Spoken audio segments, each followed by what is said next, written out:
So I want you to think about exactly where you're sitting right now as you listen to this. Just like take a second to look around. Yeah, exactly. You probably feel completely anchored to your reality, right? Like you trust that the clock on your wall is moving forward second by second. Right, it's just a basic assumption we make. You trust that if you walk past a mirror, the reflection staring back at you is actually going to be you, matching your exact movements. We rely on those fundamental physical laws just to keep us sane. But what happens when the architecture of reality itself decides to turn against you? I mean, not a person, not some monster hiding in the woods, but the very physics of your everyday life. And that right there is the precise distinction between standard horror and ontological horror. Ontological order. Yeah, so when a threat is external, say someone is chasing you, your survival instinct knows exactly what to do. You know, you run, you hide, you fight. Right, the fight or flight response. Exactly. You are operating within the established rules of the physical universe.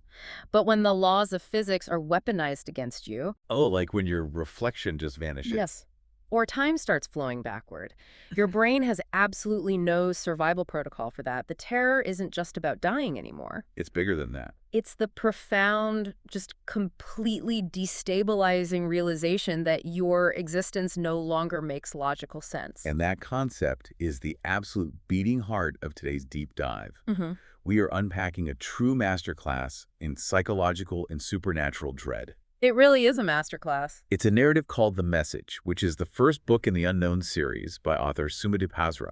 I have to say, I was watching this incredible video on YouTube recently that broke down parts of this story. And it just made me realize we have to do a full deep dive on the entire book. Oh, absolutely. The subject matter is just too rich to ignore. We really want to respect Sumit Hazra's work here and present the story to you in a way that captures how incredibly attractive and gripping it is. Honestly, by the end of this deep dive, you are probably going to want to go straight to Amazon and buy the book. I mean, I would highly recommend it. Experiencing it firsthand is a whole different level of tension. Our mission today isn't just to walk through a plot summary. We want to really deconstruct how Hazra takes the mundane elements of modern life. You know, our phones, our daily commutes. Even our sense of time. Right, and twists them into instruments of absolute paranoia. We're going to explore the mechanics of memory, temporal paradoxes, and, well, what it actually means to possess free will when your reality is being manipulated by something you can't even comprehend. It is just a remarkable piece of architectural tension. Hazard doesn't just try to startle you with cheap jump scares. No, not at all. He systematically dismantles the protagonist's trust in her own environment. And by doing that, he dismantles the reader's trust in theirs. I totally felt that. And I want to start by looking at how perfectly the prologue sets up this feeling of, I guess you could call it technological betrayal. That's a great term for it. So imagine a relentlessly rainy night. The rain is coming down so hard that the streetlights look completely distorted. Very cinematic. Yeah, and there's a figure running in the pitch dark. You just hear their footsteps slapping against the wet asphalt. And in their pocket, a smartphone is vibrating violently, Over and over again. just buzzing constantly. It's an unknown number. And the texts flashing on the screen are chillingly specific. The first one says, "I told you not to go there." Which implies they are being watched in real time. Exactly. Then it says, "Don't look behind you." And finally, it's already started. Oof, that line always gets me. So the person drops the phone in terror, the screen shatters, and they look up to see a figure standing at the end of the road. Notice the mechanism of fear Hazra uses here. He is tapping into a very modern, very real-world anxiety, which is digital surveillance. Right. Because our phones are basically extensions of our brains at this point. Exactly. They hold our schedules, our private conversations, our exact GPS locations. To have that device hijacked by an omniscient observer, it feels like an invasion of the mind itself. It's so intimate. It really is. The horror doesn't come from some ancient, dusty tomb. It comes from the glowing glass rectangle you stare at all day long. Wait, that actually makes me wonder something, though. Sure, what is it? If the entity, or whatever the threat is powerful enough to manipulate reality, why use a smartphone? I mean, why send text messages at all? It feels almost petty for a supernatural force, you know? That is a really crucial question. Why the technological interface? Yeah, why not just manifest and be scary? Well, the answer lies in the psychology of isolation. If a ghost simply appears and screams at you, sure, it's terrifying, but it's clearly supernatural. You know what you're dealing with. Right, you can categorize it. Exactly. But by using text messages, the entity mimics human stalking. It keeps the protagonist constantly questioning her sanity. Like, is this a real guy messing with me or is it a demon? Exactly. It blurs the line between a physical human threat and a metaphysical one. Plus, a text message is a direct, unavoidable injection of information directly into your brain. Oh, wow. I didn't think about it like that. Yeah, I mean, you can close your eyes to avoid seeing a monster in the room. But the moment you read a notification on your screen, the thought is already inside your head. The entity is literally controlling her focus. That makes total sense. And it really sets the stage for when the story shifts into what feels like just a perfectly normal Tuesday. The contrast is so jarring. It really is. So we are introduced to our protagonist, Ishita. She's a college student sitting alone by the window in a crowded lecture hall. It's a very relatable setting. Completely. And she clearly deals with some social anxiety because she has this habit of coping by just drawing aimless circles in her notebook. She's completely zoned out in her own world. Right. Suddenly, this strange boy sits down next to her, but he doesn't make eye contact. He just stares straight ahead at the blackboard and casually points out something she didn't even realize she was doing. This part is so creepy. She isn't just drawing circles. She is subconsciously writing the Time 4.9 incident over and over again in the margins of her paper. And this right here is the first real fracture in her reality. Hazra is using the psychological concept of involuntary automatism. Automatism, like when your body does things on autopilot. Exactly. It's when your body performs actions without any conscious direction. In real-world psychology, this actually happens often with repressed trauma. Oh, really? Yeah. The subconscious mind attempts to signal the conscious mind about some unresolved event. So by having a complete stranger point out this 4.17 tick, the author instantly strips Ishita of her belief that she is in control of her own body. Because her own hand is betraying a secret that she doesn't even know she has. Precisely. Her conscious mind is totally in the dark, but her body remembers. And then it escalates so fast. The bell rings, the ambient noise of the classroom kind of warps for a split second, and when Ishita looks back, the boy is just vanished. Just gone. Gone. But he leaves behind a small folded note on her desk, and it just says, "Don't look behind you on your way home today." Which is such a brilliant hook. It is. Now, a rational person might brush that off as, a weird campus prank. Some edgy college kid messing around. Exactly. But as she leaves the college and starts her walk home, the actual environment itself becomes hostile. The unknown number texts begin. And they aren't vague either. No, they aren't just like, "I'm watching you." They are predicting her exact physical surroundings in real time. Hazra isolating the protagonist within a crowd is a highly effective technique here. Yeah, she's on this bustling street, right? Yeah, surrounded by traffic, pedestrians, commuters. But she is completely, utterly alone in her terror. The text messages act as a localized reality warp. A localized reality warp. I like that. The entity is demonstrating that it doesn't just know where she is, it dictates what she experiences. It's essentially weaponizing her own awareness against her. The texts explicitly tell her not to look at the bus stop across the street. Which, of course, Human nature being what it is, the moment you were told not to look at something, your brain absolutely demands that you look. you can't help it. So she looks, and there is the boy from the classroom, standing there, staring directly at her. Then a city bus roars past, blocking her view for just a second. A classic horror shakeout. Right. But when the bus clears, the boy's gone. But written in the condensation on the glass of the bus stop, the shelter glass, are the words, "You are late." And this is where the gaslighting begins. Oh, big time. Because here's where I started to really feel the panic. An old man is standing right next to her at the bus stop. He looks at the exact same pane of glass and tells her there's absolutely nothing written there. Let's unpack the mechanics of that moment. Because if the old man can't see the words, we are immediately forced to ask a question. Is she crazy? Exactly. Is Ishita hallucinating, or is reality actually bifurcating? Bifurcating, like splitting into two different versions. Yes.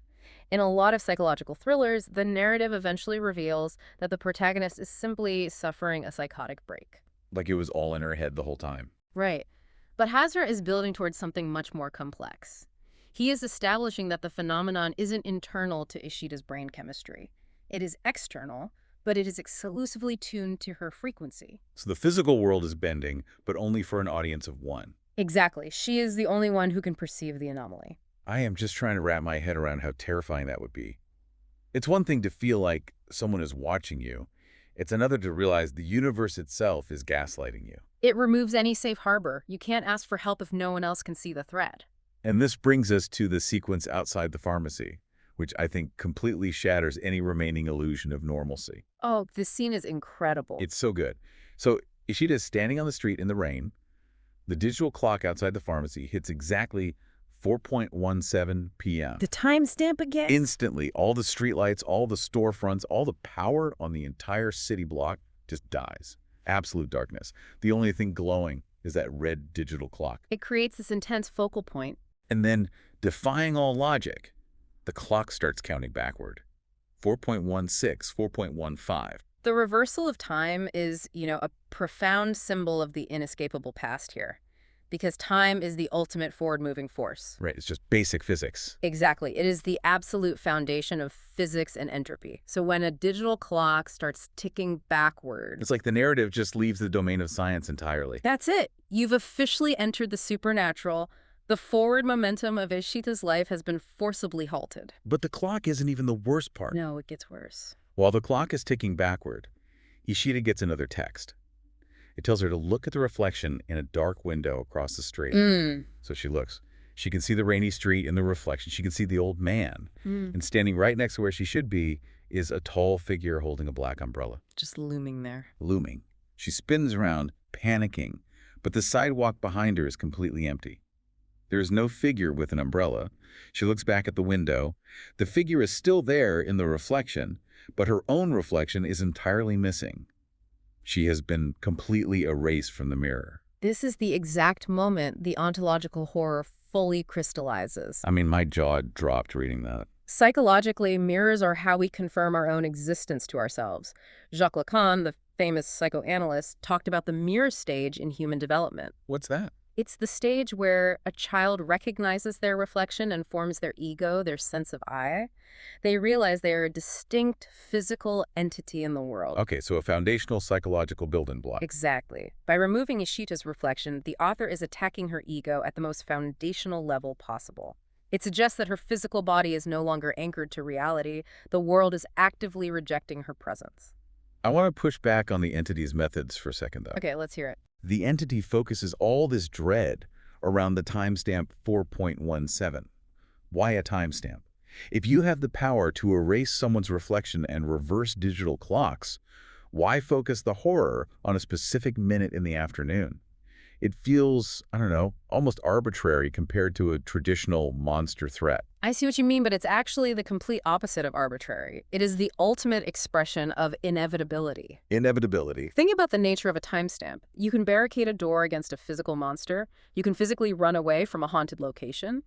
But you absolutely cannot fight a time on a clock. Wow. Yeah, you can't stop the clock. Time arrives precisely when it is supposed to, completely regardless of your actions. By turning the concept of 4.17 into the antagonist, Sumadip Hazra removes any possibility of evasion. Because 4.17 is coming whether she runs or hides. Exactly.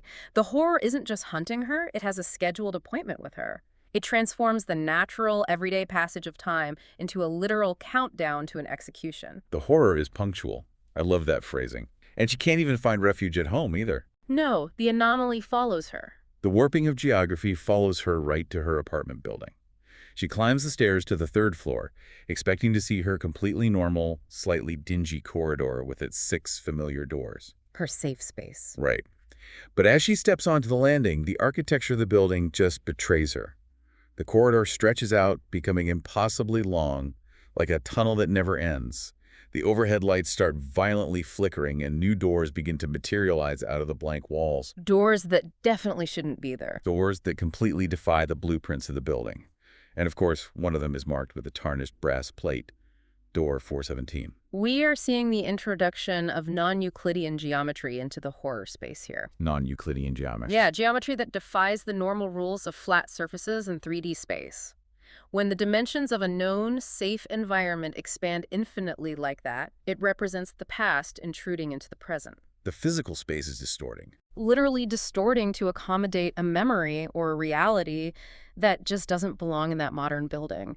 The sanctity of the home, which is our ultimate psychological safe space, is completely violated. And the violation gets even more intimate. As she is standing there, just paralyzed in this impossible hallway, she hears heavy, dragging footsteps coming from the dark end of the corridor. The dread in this scene is so thick. The phone buzzes again. But it's not a text message this time. It's a photograph. And the photo is of her, taken from behind, standing in that exact corridor, that exact second. A real-time stalker photo. Yes, and looming right over her shoulder in the photo is a tall, impossibly thin shadow. And its hand is resting lightly on her shoulder. Ugh, that's terrifying. She can't see it in the real world when she turns around, but the camera captures it perfectly. This is a brilliant use of the camera as a medium for truth. The human eye can be tricked or hallucinate, but the camera in this narrative reveals the invisible reality overlapping with hers. It's like the camera sees the true timeline. Right. And the perspective of the photograph is particularly invasive.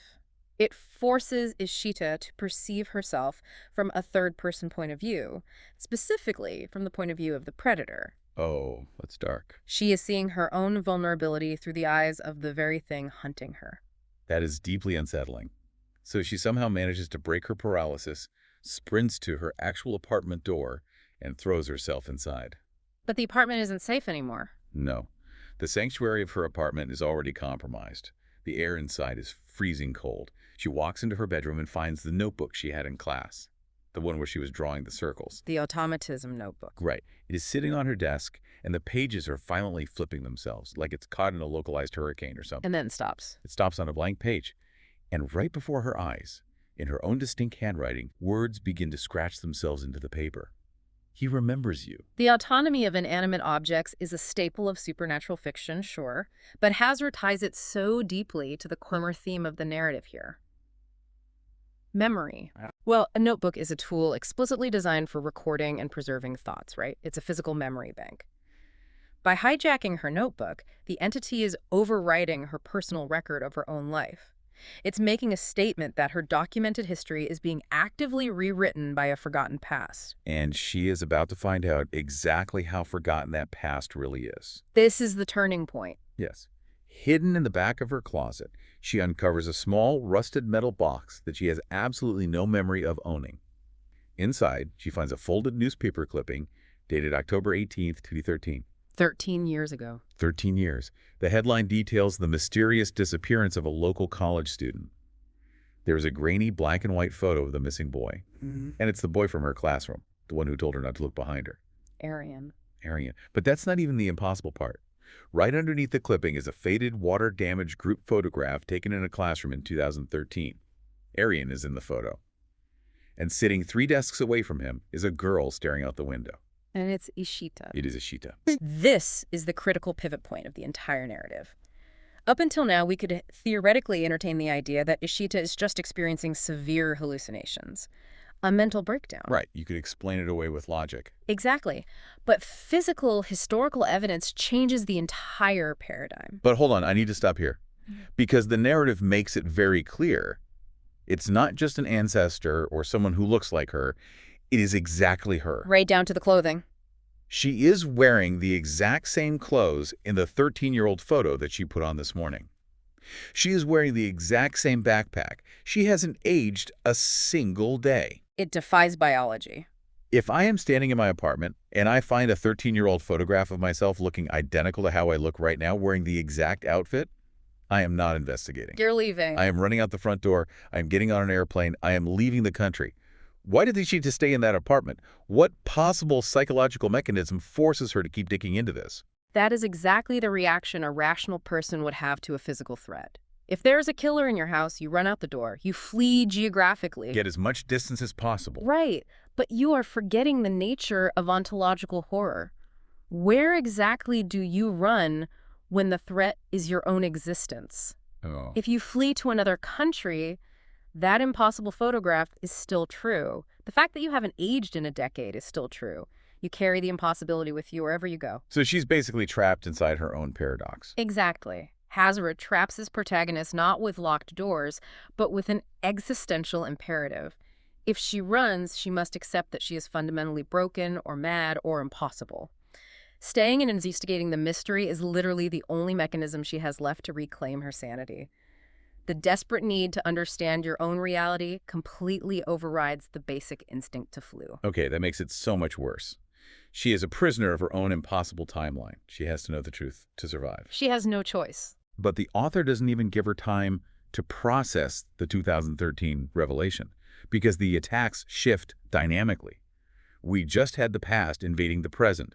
Now the timeline shatters in the other direction. With future. The future begins to invade the present. It's a brilliant structural escalation. The entity demonstrates total mastery over the temporal landscape. Exactly. Inside her apartment, an old, dust-covered radio sitting on a shelf, a radio she doesn't even own, by the way, suddenly crackles to life. Out of nowhere. Through layers of heavy static, it plays a recording. It's not a song. It's a frantic, terrified girl's voice from 2013. The voice is weeping, warning whoever's listening about something called Room 17. Mira Sen. Yes, the girl on the radio screams, Room 17 isn't a classroom. It breathes. We are hearing a literal echo of trauma here. The radio is acting as a receiver, not for radio waves, but for temporal frequencies. It establishes Room 17 as the epicenter of this entire reality-warping anomaly. The source of the infection. Right. And the description that it breathes shifts the setting from a mere location to a biological predatory entity. And as the radio cuts to static, Ishida looks out her living room window. Across the street, standing on the roof of a derelict building, is that tall silhouette holding the black umbrella. The Watcher. It slowly raises an arm and points a long, shadowy finger directly at her window. And right beside the figure, blazing against the night sky, a massive, glowing red neon sign appears out of thin air. And what does it say? It simply reads, 4:17 p.m. tomorrow. This is a devastating psychological tactic. The entity completely removes the element of surprise. Why is that worse? Because surprise is a brief spike of fear followed by a reaction. Anticipation, however, is a sustained, agonizing state of dread. By explicitly dictating the exact time of the climax, the entity tortures the protagonist with the waiting. Oh, how is this cruel? It is. It forces her to watch the clock, knowing that every single passing second brings her closer to an unavoidable doom. And then the narrative delivers one of the most chilling, brilliantly constructed sequences in the entire book. The photo from tomorrow. Yes. Ishida gets a notification on her phone. It's a high-resolution photograph of herself sitting in the college library, specifically in the history section. Now, she hasn't been to the library all day. She is currently locked in her apartment. Right, it's impossible. But the metadata on the text message says the photo was taken tomorrow.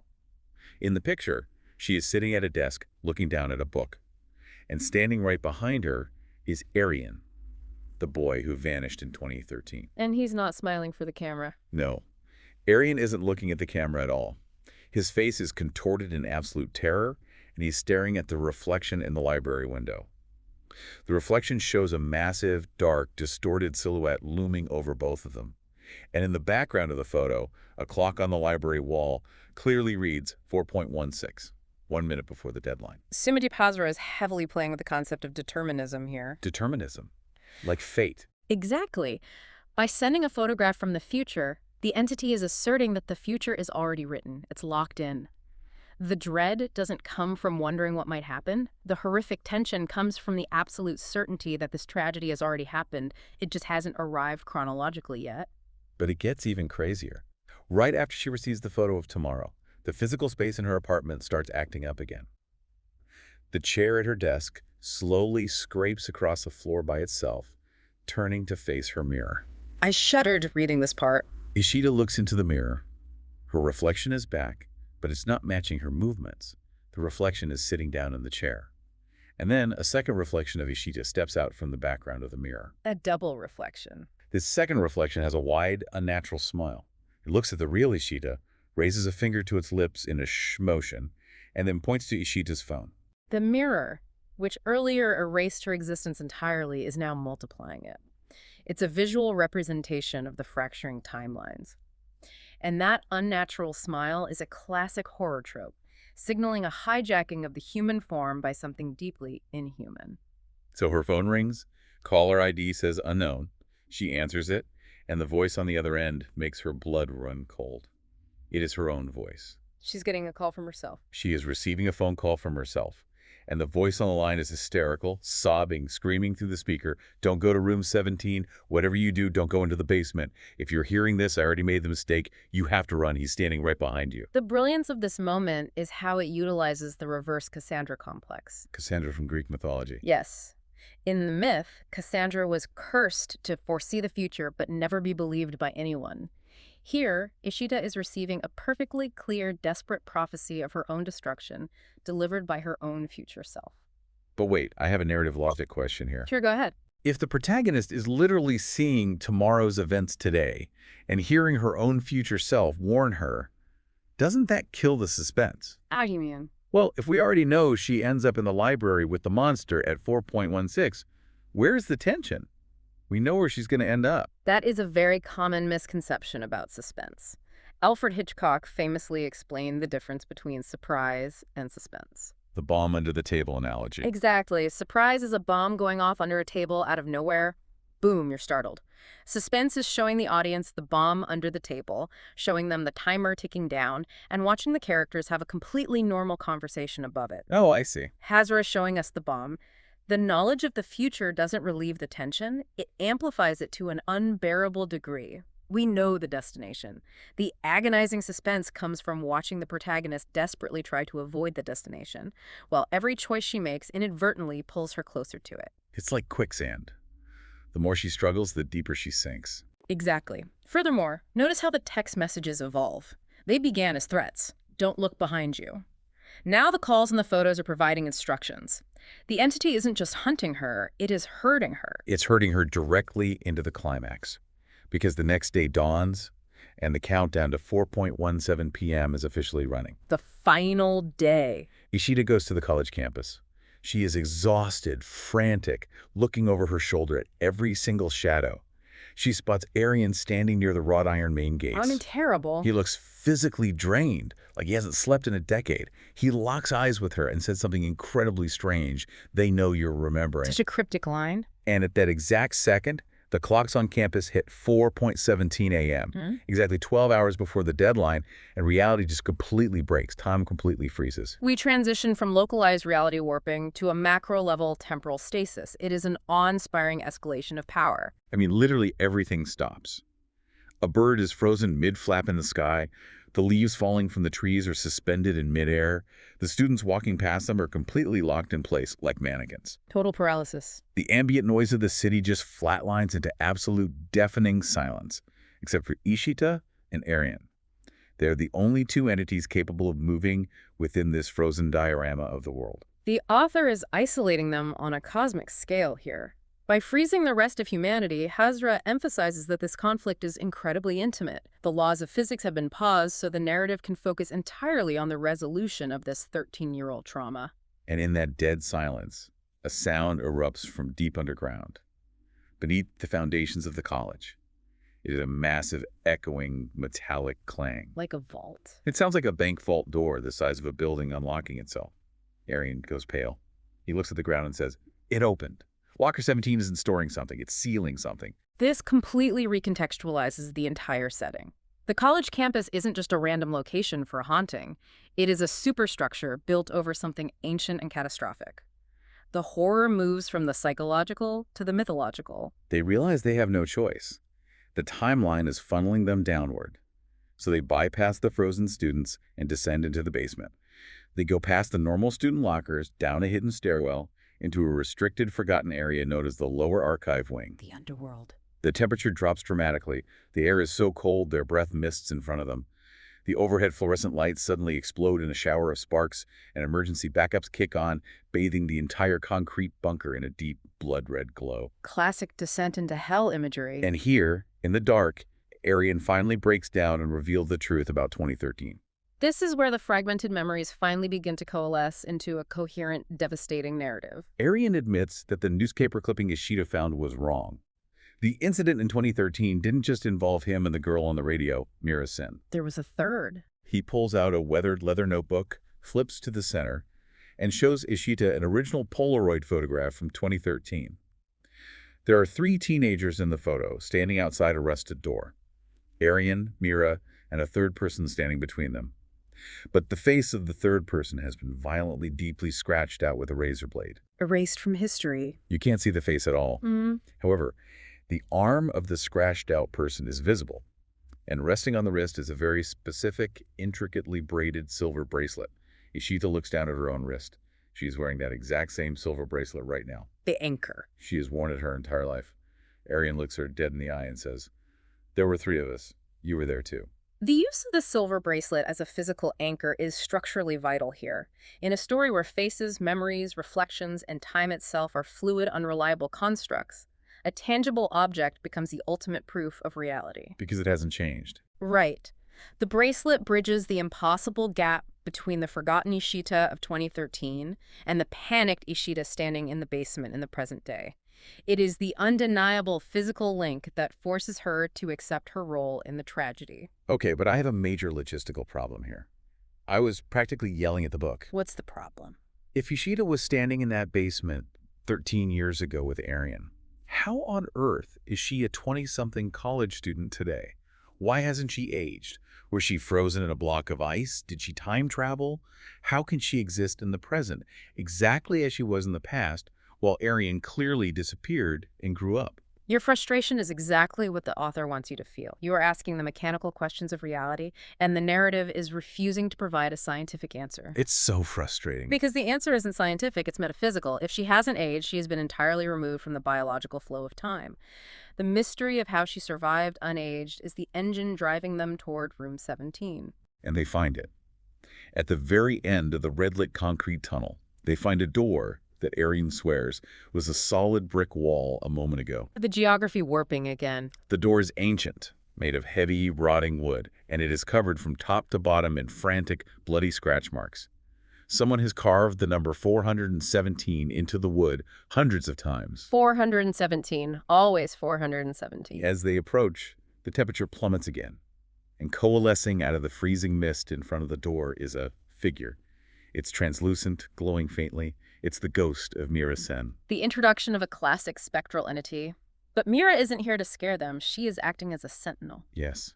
She looks at them with this profound sadness and whispers, "You were too early." Too early for the deadline. And the moment she speaks, the concrete walls of the corridor light up. It's like a massive film projector has been turned on, but instead of film, it's projecting raw human memories directly onto the architecture. Oh, that's beautiful. Ishita and Arian watch themselves as teenagers in 2013, Right. standing outside this exact door. They watch the teenage version of Arian reach for the handle. They see the door swing inward into total abyssal darkness. They hear the deafening, inhuman screams. Reliving the trauma. Projection fades, and Arian falls to his knees, clutching his head as the full weight of the memory crashes back into his brain. He looks up at Ishita, his face a mask of absolute horror, and delivers one of the most chilling lines of the book. "We didn't open Room 17. Room 17 opened itself." That is a staggering paradigm shift. We assume doors are passive objects, right? Yeah. Barriers that require human agency to open or close. Right, you turn the knob. By stating that the room opened itself, Hazra imbues the physical location with consciousness. Room 17 is not a place. It is a sentient, predatory entity. It lies dormant, waiting, and when it is hungry, it unseals its own maw. And we learn that what it consumes is not flesh or blood, but memories, timelines, and human potential. And its feeding time has finally arrived. Because right as he says that, the digital clock on Ishita's phone clicks over. 4:17 p.m. The true 4:17. The deadline. The massive scratched wooden door groans and swings wide open. Inside, there is no classroom. There are no desks. It is just an endless, impossible black void that seems to absorb the red light of the hallway. A literal black hole. And standing inside the void, waiting for them, is a creature. It's a shifting, towering silhouette of shadow with 2 pale, glowing, lidless eyes. It doesn't speak with a voice. It projects its thoughts directly into their minds. It welcomes them back. Because the ultimate repressed memory is finally unlocking for both of them. We are entering the climax where the mechanics of the tragedy are finally laid bare. The concept of the keeper is introduced, which is a variation of the mythic sacrifice. Right. The memories flood back. In 2013, when the room opened itself and tore a hole in reality, it demanded a toll to close the tear. The only way to stop the void from consuming the entire college was for someone to step inside and pull the door shut behind them. They had to lock it from the inside. Someone had become the keeper, trapped in the dark forever, using their own life force as the padlock. It's the ultimate trolley problem. One person must endure infinite suffering so the rest of the world can continue to exist. The creature in the void smiles, or at least the shadow shifts into something mocking. It projects its voice into their minds and claims that Ishita was the chosen sacrifice. It claims a room hungered for her, and she was meant to suffer in the dark. It's trying to establish a narrative of victimhood. But the ghost of Mira steps between them. Mira remembers the uncorrupted truth, and she reveals that the creature is lying. The room didn't choose Ishita. The room chose Aryan. This is a profound subversion of the narrative we've been building, all the survivor's guilt that Aryan has been carrying.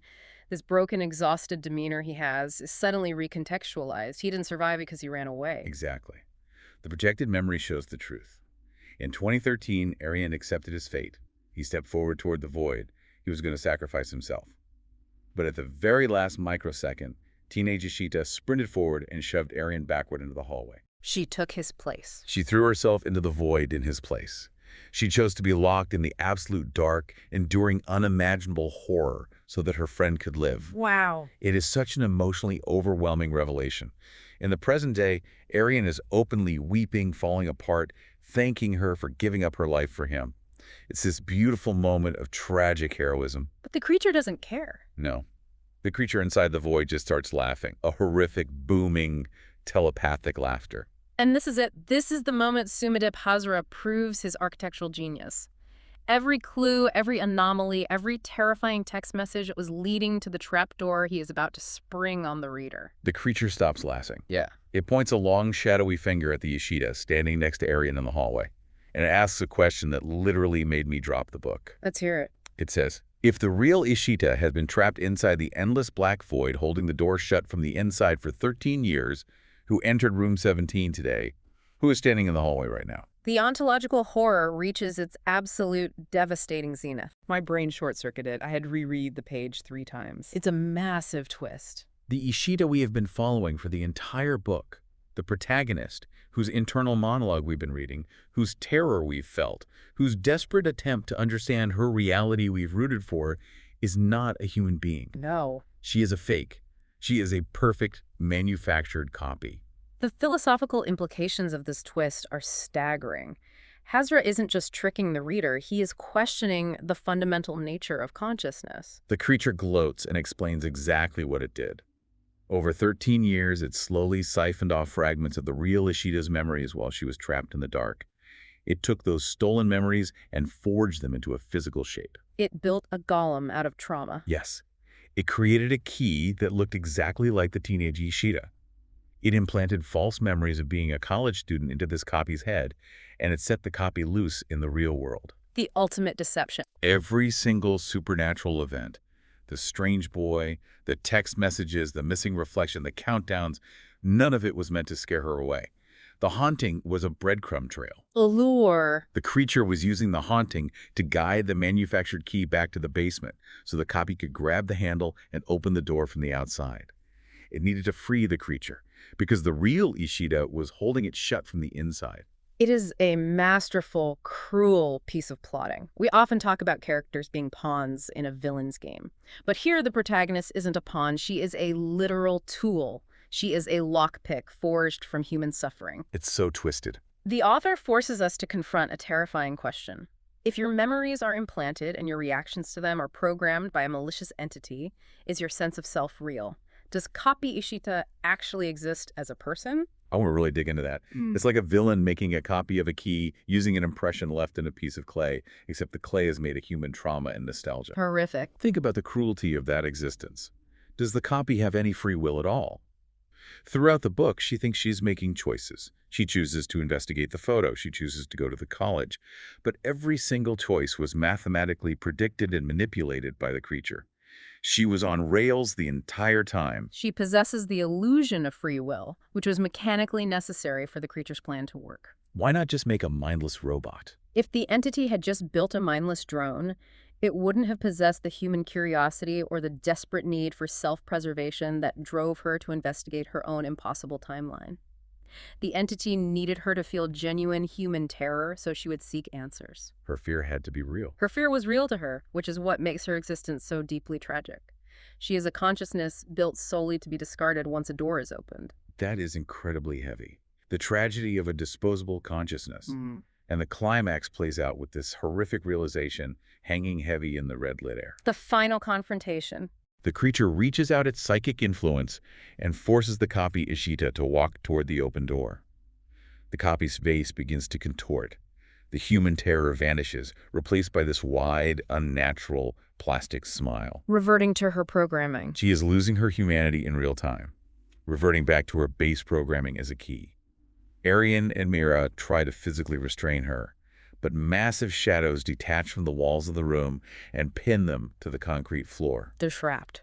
They're completely helpless. The copy's hand reaches out. She is inches away from grabbing the door and fully releasing this cosmic horror into the world. It looks like absolute defeat. But then deep inside the endless black void, something shifts. The real Ishita makes her move. Yes, the real Ishita, the girl who has been trapped in a lightless, freezing prison for 13 years, enduring unimaginable psychological torture just to keep the world safe. She feels the copy trying to pull the door open from the outside. She realizes the creature's plan. And what does she do? She does the most unthinkable, counterintuitive thing possible. She lets go of the door. This is where Hazra elevates the narrative from a bleak horror story to a profound statement on human resilience. Because she stops playing by its rules. Exactly. The creature made a fatal miscalculation based on arrogance. It assumed that 13 years of isolation and darkness would have broken a teenage girl's mind. It assumed she was nothing more than a passive padlock, a victim who could only hold a door shut out of stubbornness. But wait, if she lets go of the door, doesn't she just let the monster out? How is that a victory? Isn't she just giving up? No, she isn't giving up. She's changing the rules of engagement entirely. Hazra resolves the climax not with a random magical artifact or some external savior, but through ultimate character agency. She takes control. When she lets go of the door, she isn't surrendering. The darkness didn't break her. Her 13 years of suffering weren't a prison, they were a chrysalis. She actually absorbed the ambient power of the void itself over that time. She weaponized her own trauma. The moment she lets go, instead of the creature escaping, the real Ishita unleashes hell. Blinding chains of pure, white, solid light erupt from the depths of the black void. A total reversal of power. They shoot outward, wrapping around the shadowy creature, pulling it backward. The creature screams, and it's a sound of genuine panic this time. It is completely overpowered. And what happens to the copy? The moment the real Ishita takes control of the void, the copy Ishita standing in the hallway stops moving. The copy realizes its programmed purpose has been defeated. The unnatural smile fades. The copy looks back at Arian and Mira with a look of profound, human sorrow, and then her physical form simply dissolves. She just fades away. She turns into drifting, glowing fragments of memory that burn away like ash in the air. It is a breathtaking, poignant metaphor for the integration and healing of trauma. How so? Think about it. The fragmented parts of the self, the false memories, the coping mechanisms, the constructed identity built just to survive the horror, they all dissolve when the core self finally reclaims its power and binds the monster. The real Ishita uses the strength forged in the darkness to tear the darkness apart. It is so satisfying.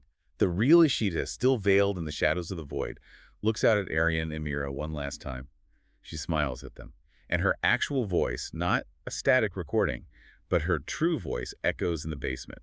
Thank you for remembering. Such a powerful line. And with that, she pulls the chains of light inward. The entire architecture of Room 17 groans, folds in on itself, and collapses into nothingness. The door, the void, the creature, all of it is completely erased from existence. The concrete wall is solid again. The nightmare is structurally dismantled by the enduring strength of human connection. Love and sacrifice prove to be a much stronger anchor to reality than the entity's temporal manipulation. The book gives us a brief epilogue. It jumps forward a year. Arian and Mira are sitting in a sunlit park.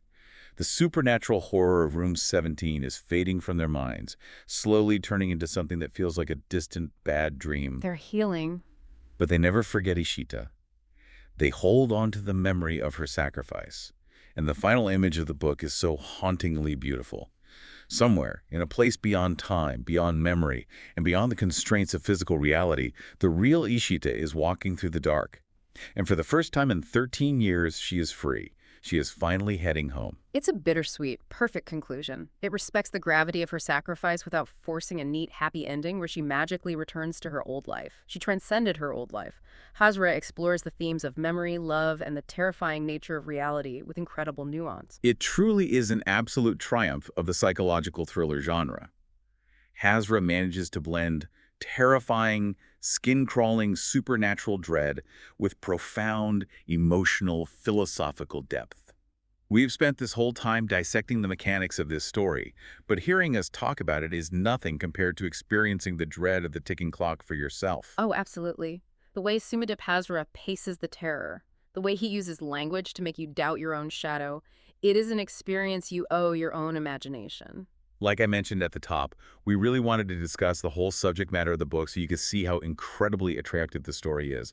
So please, go to Amazon, buy the book, respect the author's work, and experience this masterpiece. You won't regret it. It's the kind of narrative that fundamentally shifts how you perceive your own environment. You will definitely find yourself double-checking your reflection after reading it. We've unpacked the timelines, the paradoxes, and the psychological warfare of the message. But I want to leave you, the listener, with one final, deeply unsettling thought to mull over. A parting gift for their sanity. Exactly. We spent a lot of time discussing the copy of Ishita, a being constructed entirely out of stolen, fragmented memories. When she dissolved into ash, her reality ended. But think about your own mind for a second. Human memory is notoriously fallible.